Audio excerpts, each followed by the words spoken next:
All right, so I want to look at lower of cost or market on 8-3 in the text. So it talks about gap imposes an upper ceiling and a lower floor constraint. So we, and that's on the market. So the rule for inventory is lower of cost or market. So we're required to report inventory at cost, but if the market value has dropped lower than the cost, then we have to write it down under the rule of conservatism. So we write it down to lower of cost or market. The problem with gap is that market is not just market. So it's going to be replacement cost is what could we buy it for today, assuming that replacement cost is less than current the cost of the inventory that we have on the shelf.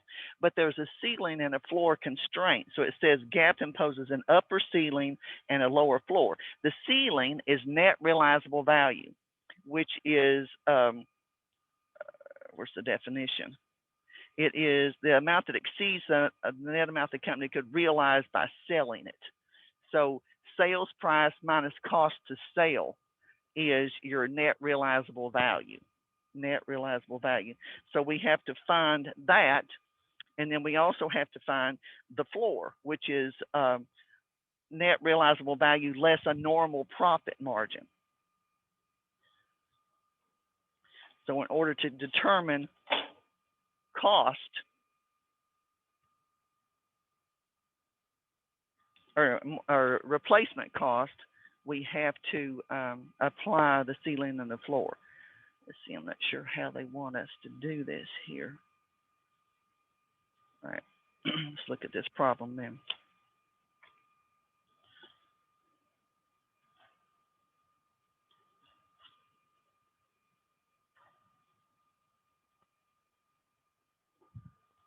All right, so if I were to, so it's the lower of cost or market, which market is replacement cost. What could we replace it for today? But market has a ceiling and a floor. The ceiling is net realizable value. So that's going to be sales price minus cost to sell. And then the floor is net realizable value minus normal profit. So we want to take the replacement cost and find the market value by comparing the replacement cost to the ceiling and the floor. So if the replacement cost is above the ceiling, we have to use the ceiling. If the replacement cost is below the floor, we use the floor. If it's somewhere in between, we use the replacement cost. Okay, so we find that first, then we compare the market to the cost. Okay, so find the correct market value, then compare it to the cost. So let's look at this first one. So that picture's on 8-5, and theirs looks prettier than mine. All right, so this problem says units, and I'm assuming this yells at us if we get it wrong.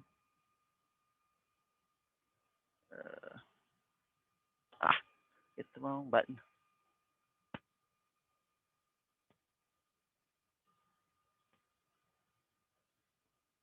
Go away. There we go. Enable editing. Well,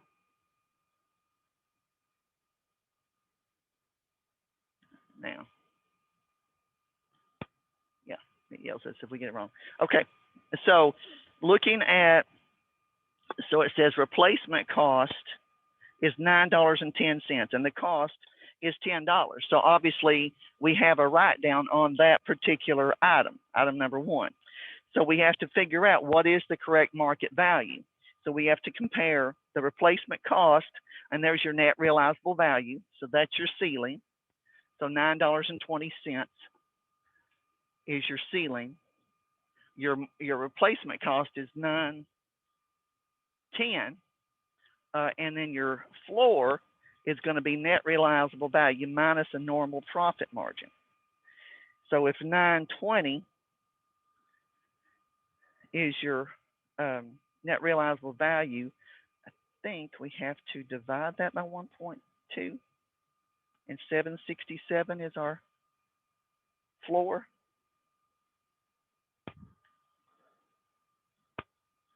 So if we take 767 times 1.2, we get 920. So yeah, I believe that's correct. So in this case, so we would take the 910 subject to the ceiling and the floor. So you can see it falls in the middle.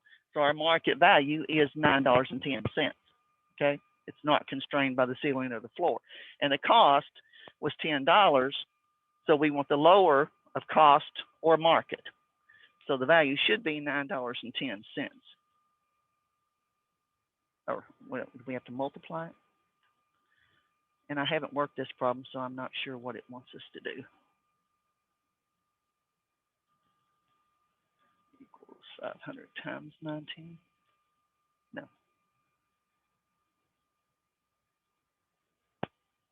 What does it want? Sorry, I should have worked this. I kind of thought about this at the last minute. Anybody find what works?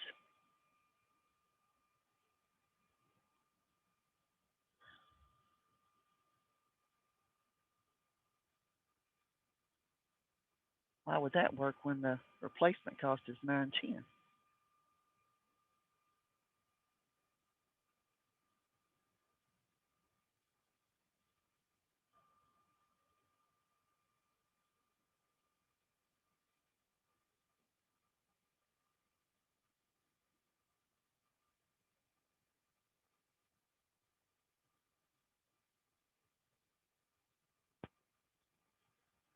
So is it 910 or 920 right there works?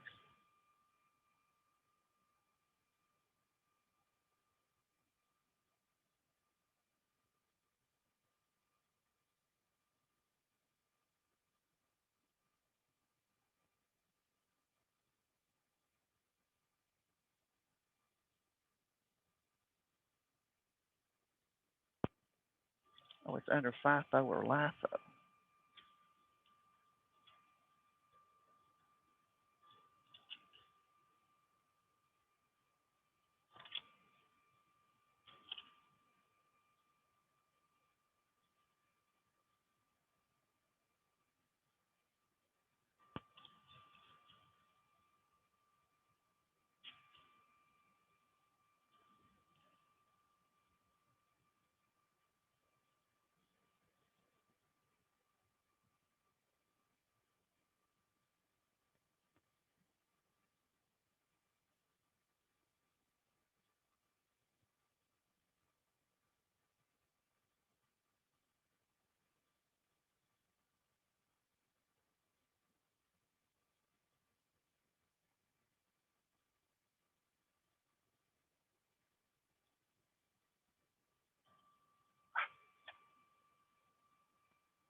So that one simply, there's no ceiling or floor on that one.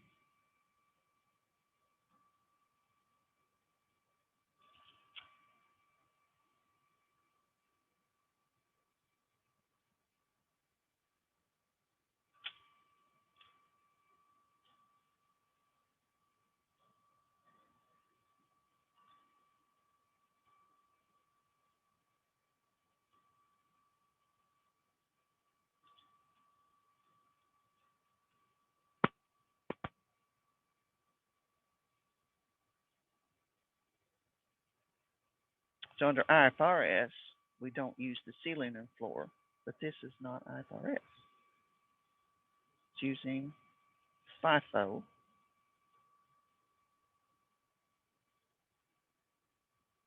Well, part 3 is if you use IFRS.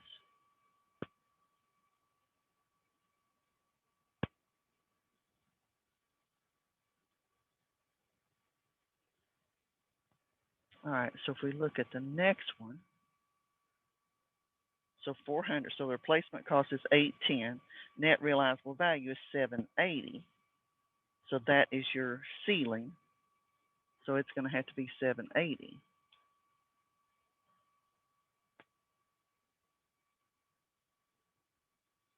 All right, the next one, replacement cost is less than the ceiling, so it should be 1350. But it's not. It's always using net realizable value. All right, the next one. All right.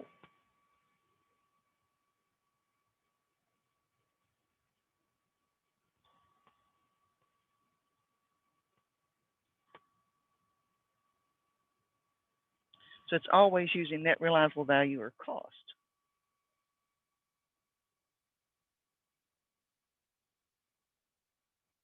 Lower of cost or net realizable value rule, okay?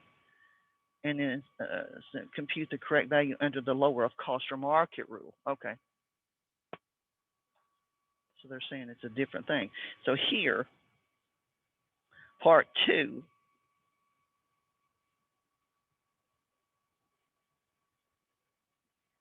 it should be 910. Okay. So part 2 is applying the LCN rule. Part 1 is just the lower of cost or net realizable value without considering the ceiling and the floor. Okay. All right. So the next one, so 400. So the replacement cost is 810, net realizable value. So the ceiling is 780. So that should be 780. And the next one, replacement cost is 1350. The ceiling is $14, so it should be 1350. The next one is 12, ceiling of 17, so it should be 12. Okay. Or do we have a floor? Must have a floor. Okay, so 17, and if the markup is 20%, so 17 divided by 1.2 is 14 is the floor, so it can't go below 4. So 14, 17, 14, 16.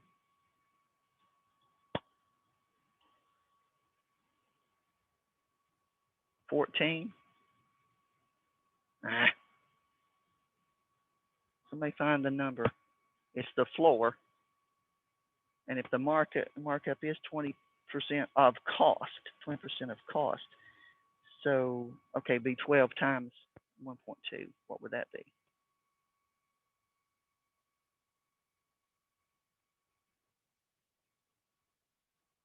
$12 times 1.2. It's how much? 12 times. Ah, yeah, it's 1440. Okay, so where was I?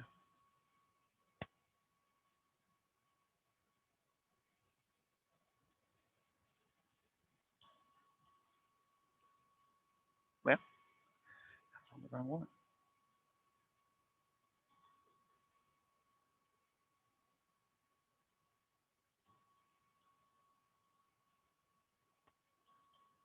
Well,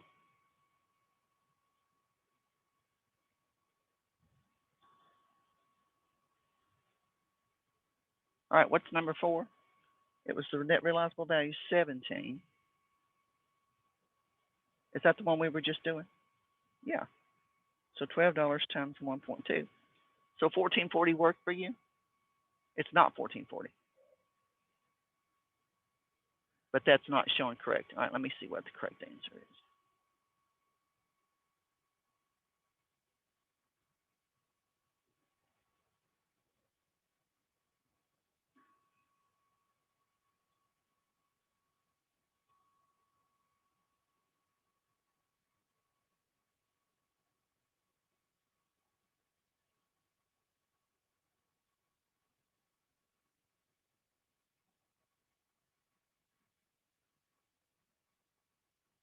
$13.40. How can it be $13.40?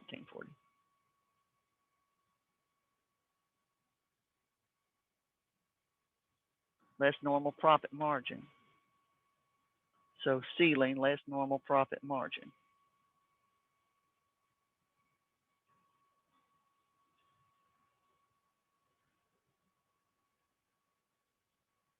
So 12 times 0.20 is 240. So that'd be 1440. So 17 minus, all right, 12 times 20% is 240. So 17 minus 240 is 1460.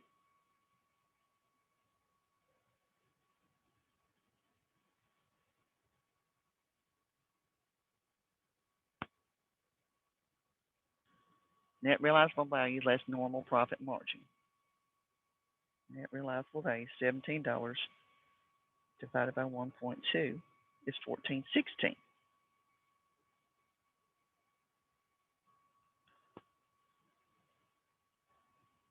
If I multiply it times 1.2, it's 1608.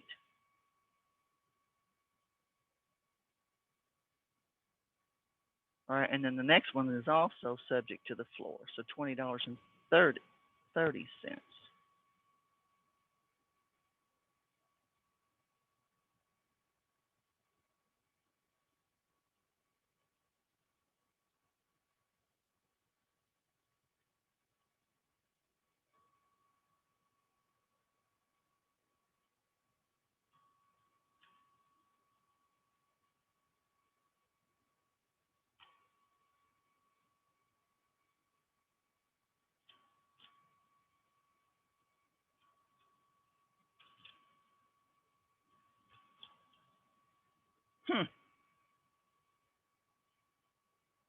So net realizable value is 25.30 minus 20.30 is $5. So cost is $25 times 20% is $5. So the more normal market would be $5, and subtract that from net realizable value would be 20.30. Okay, that's how they're doing it. All right, so on this one, so cost is 18. Okay, that's my problem. I'm looking at replacement cost. So 18 times 20% is 360. Net realizable value is 17. So that's 1340. Okay, so the markup is cost times 20%, and take net realizable value minus that, and that gives us the floor. Okay, everybody follow that okay?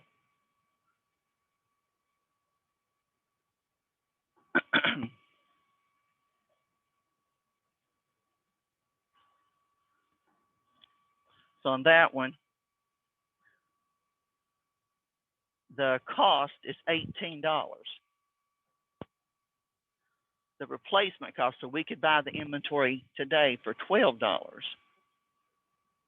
And the ceiling is net realizable value, so that was 17. And the floor is normal profit would be cost times 20%, so that's $3.60. So net realizable value minus 360 would be 1340. So we would choose replacement cost subject to the ceiling and the floor. It can't be above the ceiling, can't be below the floor, so we would choose the floor. So 1340.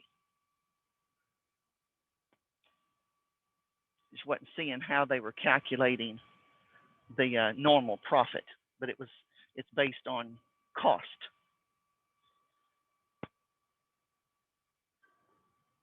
And then to do the same thing for the other one.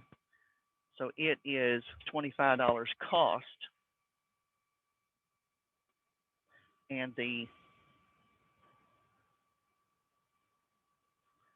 replacement cost is $25.50, so that's the ceiling. And then the net realizable, or the replacement cost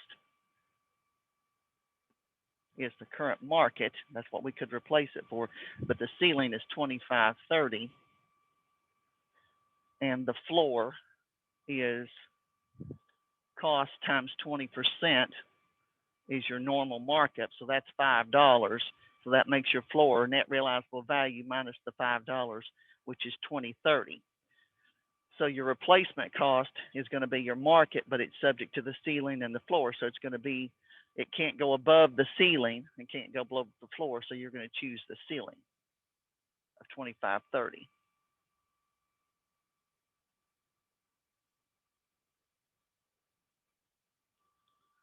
And then, of course, compare that to the cost. So the cost is actually going to be lower than the ceiling. So is that what we did on that one? Yeah, lower cost to market is $25. Okay, that may follow that okay? Lower of cost or market, but applying the ceiling and the floor, which is what GAAP requires.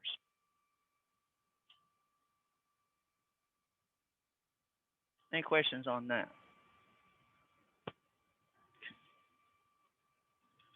All right, so I wanted to cover that, and then I want to look real quick. Oh, geez, right out of time.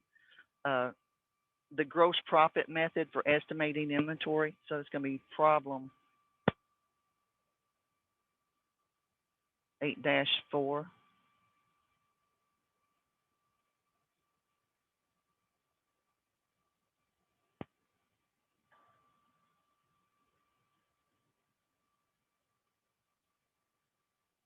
Just a couple of things that we need to.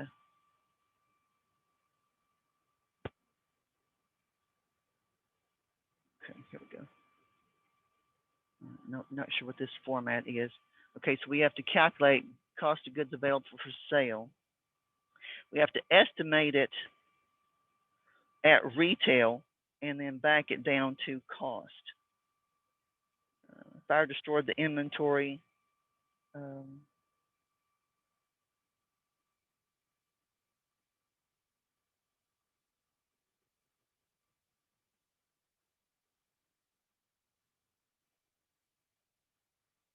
So the purchases are 50.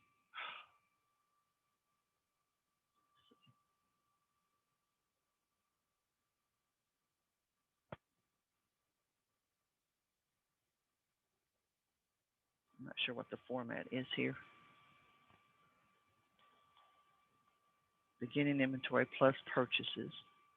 Does it yell at you if you get it wrong? Nope.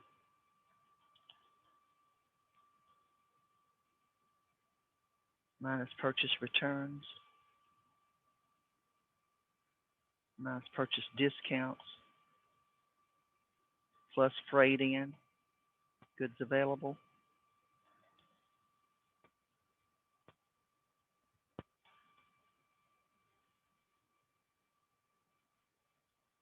Oh, let's see, sales returns.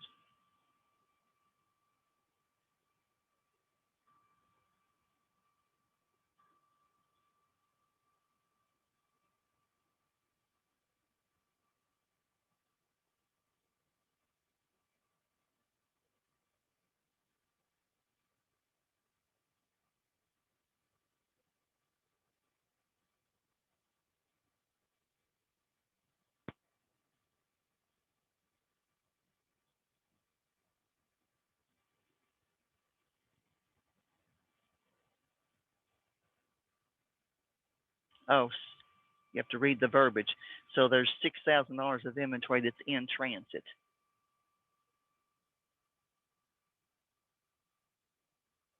So your purchases,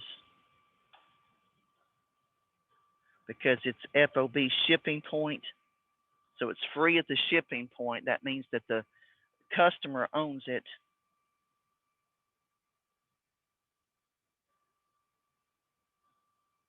While it's en route.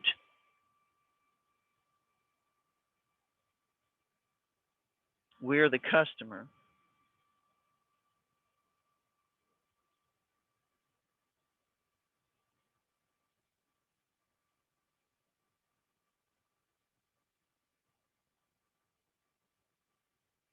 So they're not subject to have been destroyed. So we subtracted those.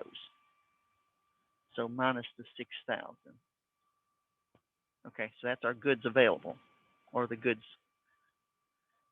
that were there that could have been lost. Okay, then in order to calculate how much we sold, sales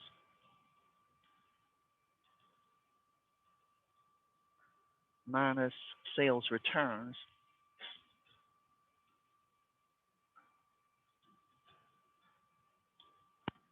So there's our net sales. So our cost of goods sold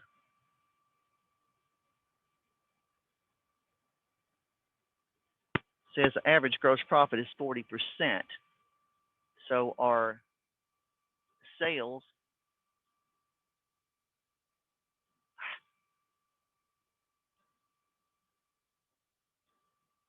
times 40%, or not 40%, about times 60% would be our gross profit, right? If the cost of goods, if the gross profit is 40%, then the cost of goods is 60%. Okay, and then so the cost of goods salvaged,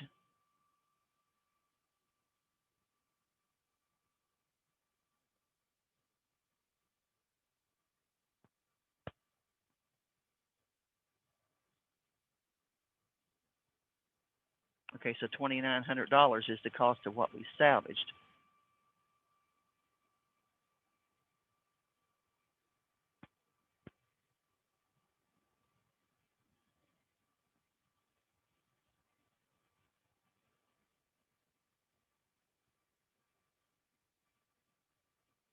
All right, what do they want us to multiply it by? Because that's the cost. The salvaged goods has an estimated salvage value of $2,900.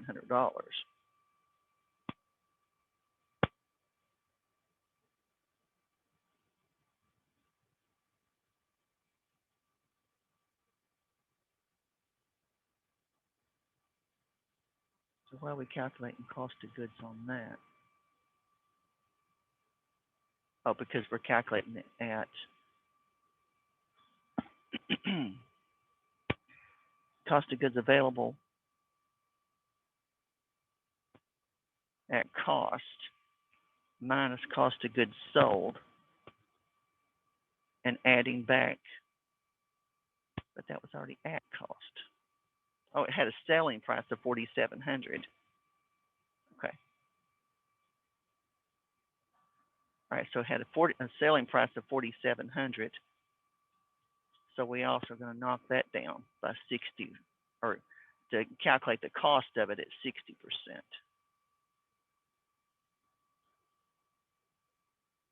All right, so then to get inventory lost, all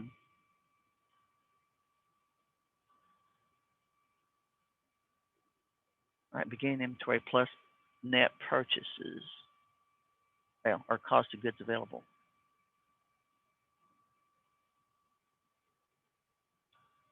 And then minus cost of goods sold.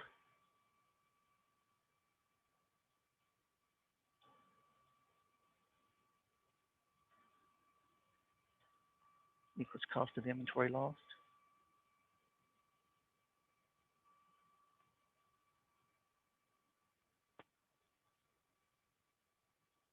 Yeah. Okay.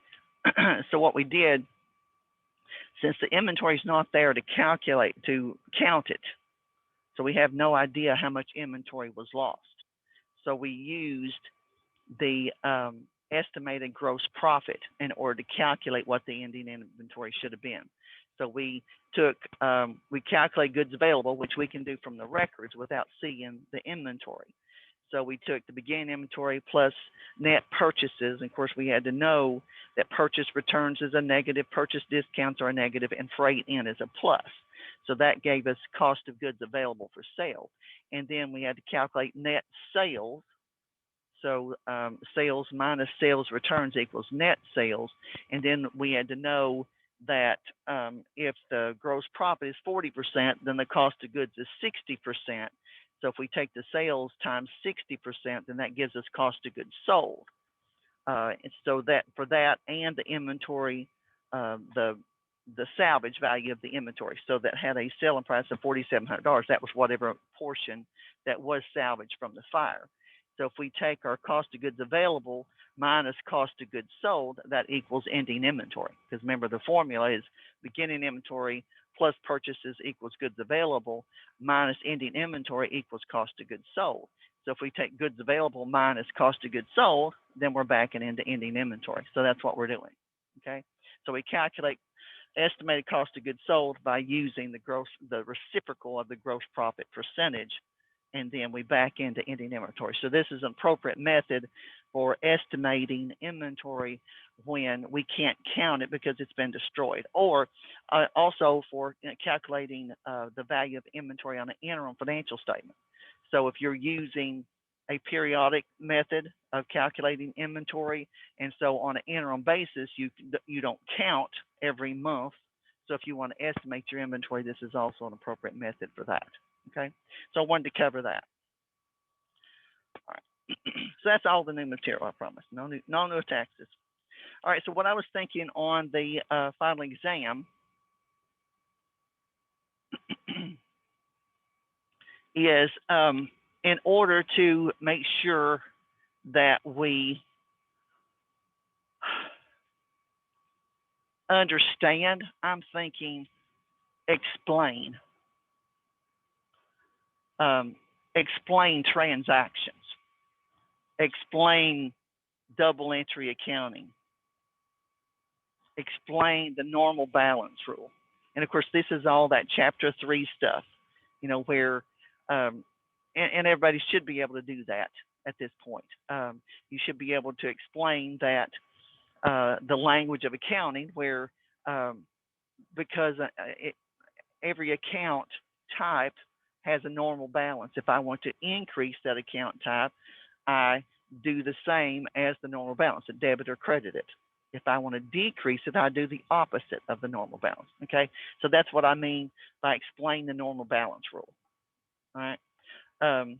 And then explaining transactions. What is a transaction? It's an exchange of resources. It's when a company exchanges resources with any individual or entity outside the company. So if it's a sale, if it's a purchase, you bought something. If you incurred expense by hiring employees, those are all transactions. And the alternative is an adjustment. So an adjustment is recording the using up of a fixed asset under a systematic method. We call that what? What do we call that? The using up of a fixed asset using a systematic method. What is that?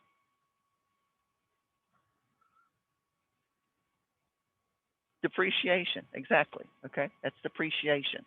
So you can explain depreciation, that we purchased an asset that's going to get used up over time, and in accounting, we have to use estimates. We can't know for sure how much an asset has been used up, but we estimate under a systematic allocation of the cost of that asset.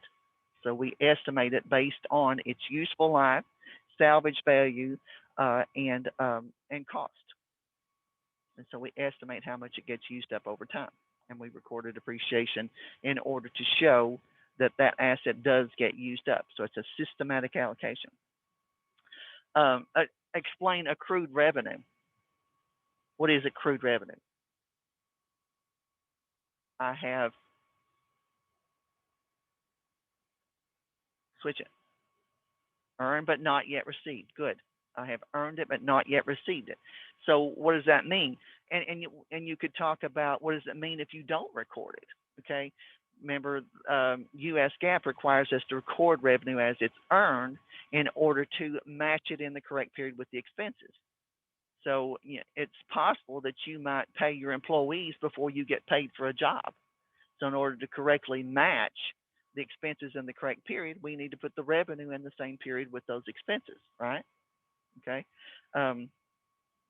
So accrued revenue is recording the revenue as it's earned so that you can correctly match it with the expenses. Accrued expenses, what are they? What are accrued expenses? Incurred, not yet paid. Incurred, but not yet paid. Good. So that, and again, in order to match the expenses in the correct period, if we recognize the revenue as it's earned and we match the expenses in the correct period, then when we want to record the expenses, even though they've not been paid. So expenses are incurred but not yet paid. So what's the entry when you accrue revenue? What's always the entry? Type of accounts. Good. Debit or receivable, credit revenue. Okay, so that makes sense. Debit or receivable, credit revenue. So if it's a sale, debit accounts receivable, credit sales, right? If it's a fee income, debit accounts receivable, credit fee income. If it's interest, debit interest receivable, credit interest revenue. If it's rent, debit rent receivable, credit rent revenue. Okay, so it's always debit to a receivable, credit to a revenue account. Okay, does that make sense? Okay, what about expenses? What's always the entry? Good. Debit the expense account, credit the payable. So if we are accruing the electric bill, debit utilities expense, credit accounts payable. If we're crediting employees' wages, debit wage expense, credit wages payable. Okay. If we're accruing interest expense, debit interest expense, credit interest payable. Okay. So it's always a debit to an expense account, credit to a payable. Okay. Can you explain that to me? You think this will be effective? And what I'm thinking is, I know I have students that are, um, I feel like from grading tests, and they're surprised, the reaction when they think, oh, okay, I got that wrong. And it was almost like they guessed. So I'm thinking, if I force you to paraphrase, and I've been preaching paraphrasing this whole semester, but if I force you to paraphrase that in order to study it for an exam, then maybe you'll remember that. Okay, that if you remember the rule, you can figure out the entry. If you remember the rule, you can figure out the entry. Okay, so deferred revenue, what is that? I'm deferring, what's the definition? I'm deferring, recognizing it as revenue.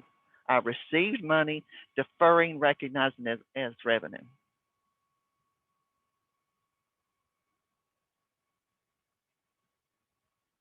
What is it when I receive somebody's money but I haven't earned it? Unearned revenue. Very good. Okay.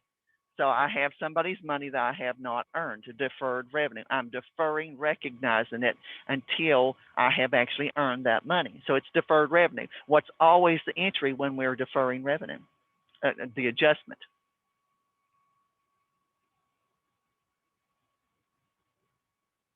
So our adjustment is when we actually earn it, right? So when we received it, what did we do? Debit, cash, credit, some unearned. So a liability account, right?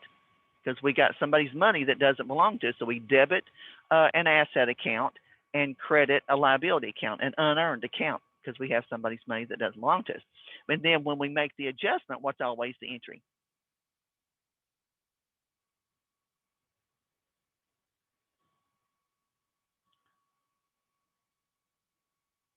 Good. Debit the liability account, so because we no longer owe it to these people, and credit the revenue because we've now earned the money. Does that make sense? Okay. Okay. What about deferred expenses? So I'm deferring, recognizing it as an expense. So what's something that I've already paid for it, but it's not an expense, but it's going to be?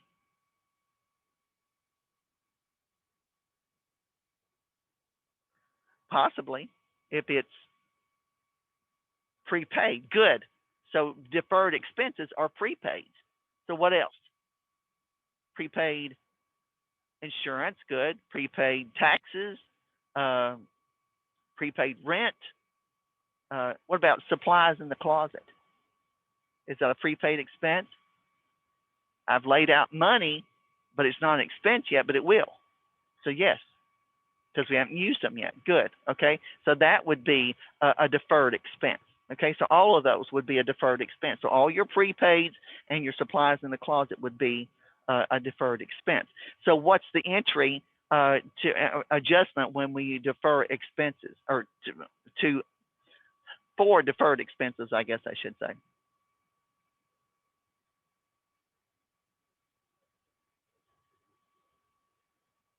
Good. Debit the expense account, credit the asset. Good. Debit the expense account, credit the asset, because we anticipated that it was going to be used up. So it's in an asset account. So we're going to remove it from the asset account. So credit the asset and debit the expense account because it's now been used up. All right. We talked about depreciation, and I'm thinking too, and I know I'm out of time. Remember we did that balance sheet where we said how everything was going to be valued, and I'm thinking that So we need to talk about, and we can do that next time, run through all the accounts and talk about how they're valued. Okay. So like I just wrote down just a few. So like trading securities, how are they valued?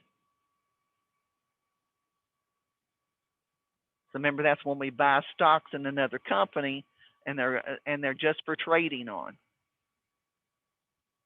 fair value. They're traded at fair value. Okay. So remember, there's very few things in U.S. GAAP that we record at fair value because that's the current market value. Okay. Remember how we struggled over inventory? You know, how is inventory valued? Lower market. Good. So LCM, inventory is valued at LCM, the lower of cost or market. Good. So like, what are your inventory counts? Merchandise inventory, materials, work in process, finished goods. Those are all inventory accounts. So if I gave you one of those accounts, what would you say? Lower of cost or market. Okay. And what I was thinking is I'll give you as options, so it can either be fair value, lower of cost or market, present value, historical cost, or adjusted historical cost. So in the text, it talks about like a fixed asset. It's recorded at historical cost, but then it's adjusted for depreciation. So they actually call that adjusted historical cost. So all your depreciable fixed assets are adjusted historical cost. But land is what? That's a historical cost because it doesn't depreciate. Good. Okay, so I'm thinking that. And then, so like a balance sheet classification, I'm thinking about, you know, asking you what section does sinking fund go in of the balance sheet? Well, it's an asset, but more specifically, and I give you sections. A long-term investment. Good. Long-term investment because it's a cash account, but it's not a current asset because you can't spend it. Okay. Okay. All right. And then I picked out a couple other problems, and I forgot to write down what they're related to. But so that's what I'm thinking. So think along those terms and maybe bring your problem where you did the values on the balance sheet. So I'm thinking more in terms of explaining, or do you want to do entries? You want to explain or do entries, or both? Maybe do the entry and then give me a short explanation of it. And then, of course, your explanation can be a part of your final paper. And don't forget, there's a paper. I want you to write something. And that's the kind of thing I want you to write, is not only explaining it, but give the reason behind it. You know, why do we have the rule of conservatism? You know, why do we have the matching principle? Because it's the only way that we can actually determine how much money we made, right? Is we have the revenue recognition rules, and then we have the matching principle. So that's the only way to accurately determine how much a company has made during a period, because we have to have rules to compare apples to apples. When do you record revenue? Okay, so in order to be comparable, and that's an important qualitative characteristic in U.S. GAAP, is comparability. So to be able to compare one company to another, so we have to follow the same set of rules. Okay, does that make sense? So that's the kind of stuff I want to see in your paper. Okay, all right. So that's enough about it. So we got another day, I'm going to continue to nail down exactly what I'm going to put on it, but that's what I'm thinking at this point. So I encourage you think about it too, and give me feedback if you think that that's just too much, or if you'd rather do entries. And I'm good with entries because it's my goal that you know how to make entries, but also that not that you, because I feel like sometimes if I ask what is the entry to record depreciation, students just memorize that and they don't really understand why. They don't understand what it means, that systematic allocation of the value of a fixed asset. Okay, and I want you to know those things because I think you'll remember it better. Okay, all right, so thank you.